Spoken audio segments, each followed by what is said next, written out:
Quando eles me chamaram para a empresa, lá, isso foi 23 de abril de 19, me chamaram para um jantar, e nesse jantar eu levei um documento.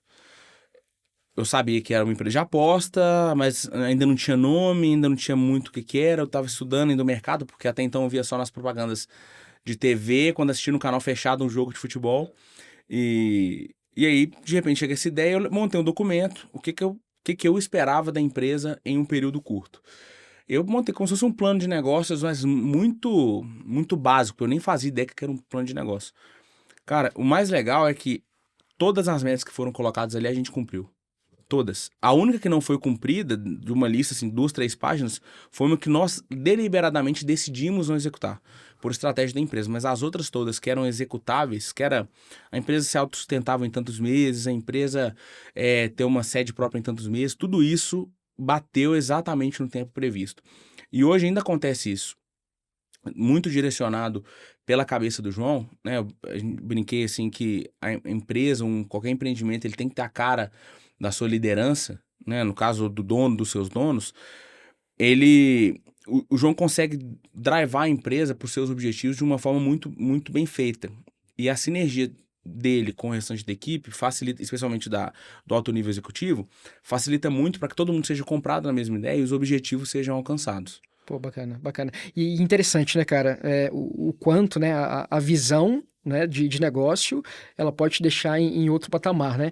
E, inclusive, assim, a gente vê, né, muita gente errando, principalmente quando está começando um negócio, ou enfim, né, às vezes quando esse negócio passa de geração em geração também, né? Então, o pessoal costuma meio que desdenhar, né, essa questão de deixar eu pensar na minha visão de longo prazo, deixa eu gerar, né, valores para o meu negócio, enfim, visão e valores, né? Então muita gente deixa isso de lado, mas isso é extremamente importante, né, cara, para te guiar durante a tua trajetória e te colocar numa posição superior em algum momento, né, cara? Então eu brinco que quando você não tem uma visão do teu negócio, né, quando você não tem isso bem definido, é a mesma coisa de você querer subir um prédio de 10 andares sem alicerce, né, cara? Subir na areia, né?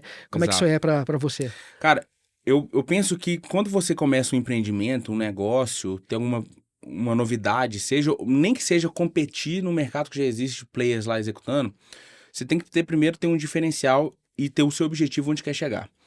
Eu nem vejo problema, sinceramente, da pessoa ter um objetivo, vou falar assim, humilde. Por exemplo, eu quero estar no top 10 do mercado de fabricação de bola.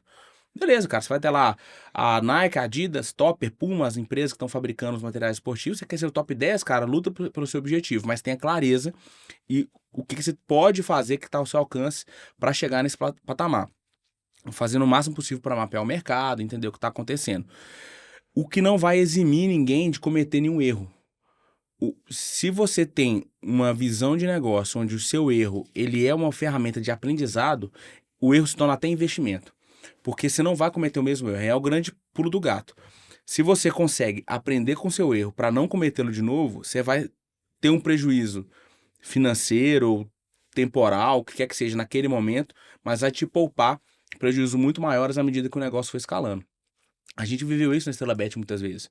Teve muita situação que deu um prejuízo financeiro, pô, deu uma bobeira aqui.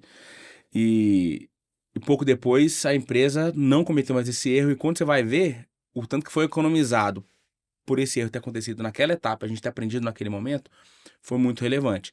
Tem uma história, essa dá pra contar, que ela é legal. A gente, um momento de mudança de tecnologia, teve uma falha, que não foi nem nossa na época, uma falha num, como é que fala? Num API de um gateway de pagamento. Na integração da plataforma com o gateway de pagamento, deu uma falhinha onde alguns clientes mal intencionados conseguiam realizar saques indevidos à plataforma. Cara, isso foi assim, no dia 1 da migração de tecnologia, entre 6 e 11 da manhã, foi um rombo de R$ 600 mil. Na época, pô, hoje é uma história diferente, tá muito maior, apesar de que qualquer dinheiro é dinheiro, foi uma pancada muito forte, a gente conseguiu estancar a torneira, resolvemos o problema e aprendemos a como é que a gente organizava o sistema para evitar situações parecidas naquela época. Aí beleza, passa algum tempo, um ano depois disso, mais ou menos, a gente negociando com o Internacional de Porto Alegre, e uma das etapas da negociação foi uma visita ao estádio Beira-Rio, a gente reuniu com o presidente do clube, com o CEO do clube, que são pessoas que eu tenho respeito muito, né? Pessoalmente, acabei afeiçoando a eles, desejo sempre o melhor para eles e pro clube. Enfim, a gente estava nessa reunião, era uma reunião com os dois, mais com parte do conselho do clube e os representantes da empresa, discutindo um contrato muito relevante de patrocínio, uma parceria que durou 3 temporadas. Em um dos momentos, o CEO do clube, Giovanni, ele faz a pergunta: olha, eu li que vocês tiveram um prejuízo de 600 mil reais em um dia. Como é que foi isso? E aí me veio à cabeça exatamente essa coisa, aprendizado. A resposta para ele foi: Giovanni, eu falei agora, falei, dinheiro é dinheiro, mas aprendemos ali, no dia seguinte a empresa funcionou normalmente. Para ele, naquele momento, era um questionamento da capacidade financeira da empresa de arcar com o compromisso que estava sendo assumido ali com o clube. E pergunta importante e relevante, eu adorei. Eu gosto de contar esse caso porque é um exemplo para negociação de patrocínio esportivo. Mas, para o nosso lado, foi exatamente um retrato de aprendizado, de uma falha que aconteceu, independente se foi nossa ou de terceiro, mas aconteceu, caiu nas nossas costas e tivemos que sanar aquele gap e foi devidamente sanado. Pô, que legal, né, cara? E isso que você falou, né, cara, traz a gente para uma reflexão. E a gente vê que acontece muito em mercados tradicionais, enfim, em mercado digital. Eu falo que a gente tem duas frentes, né, cara? Então a gente tem a frente da reputação e a gente tem a frente do resultado, né? E elas precisam se equilibrar, né? A gente não pode olhar nem tanto para uma, né, e nem tanto para outra. Mas o que eu vejo que hoje, algumas empresas, principalmente no digital, né, cara, onde muitas pessoas acham que é terra sem lei, né?